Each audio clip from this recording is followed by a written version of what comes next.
It's such a blessing to me to see all the young men and women who will stand to defend the defenseless here. Shabbat Shalom, everyone.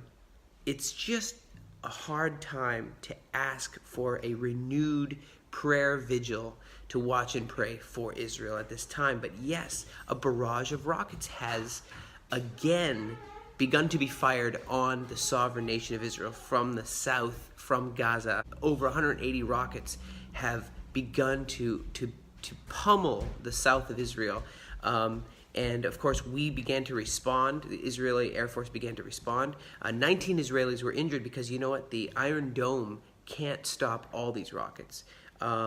We know that about 19 Israelis were injured, and 30 rockets were intercepted, but the rest hit. They hit the south. 2 homes in Sderot were hit by shrapnel, and a home in near Ashkelon.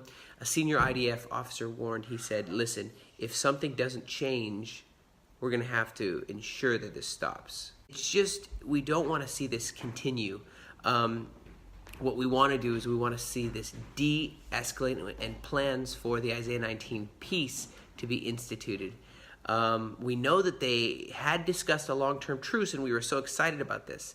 And reopening the Kerem Shalom border, being able to again transport goods and services back and forth, and begin to open up the ship port in a large way without having to check every single thing that goes through the ship port. The Gatestone Institute has provided a full report of the corruption that's going on there, that the people are being robbed by their own leaders.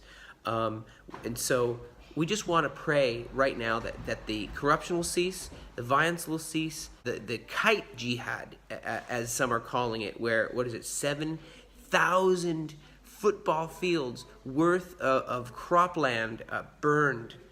That's hard. That's a lot. The Hamas leader, Al-Aruri, living in Lebanon, visited. He's a man who has been a confirmed terrorist. What he's been doing is actually not stopping this, but actually helping it to escalate and to do another round of violence, which we don't want. So I ask you this Shabbat, please pray for the citizens of the south of Israel and for Hamas. Consider donating to Restoration and be a part of fulfilling God's prophetic plan for this hour.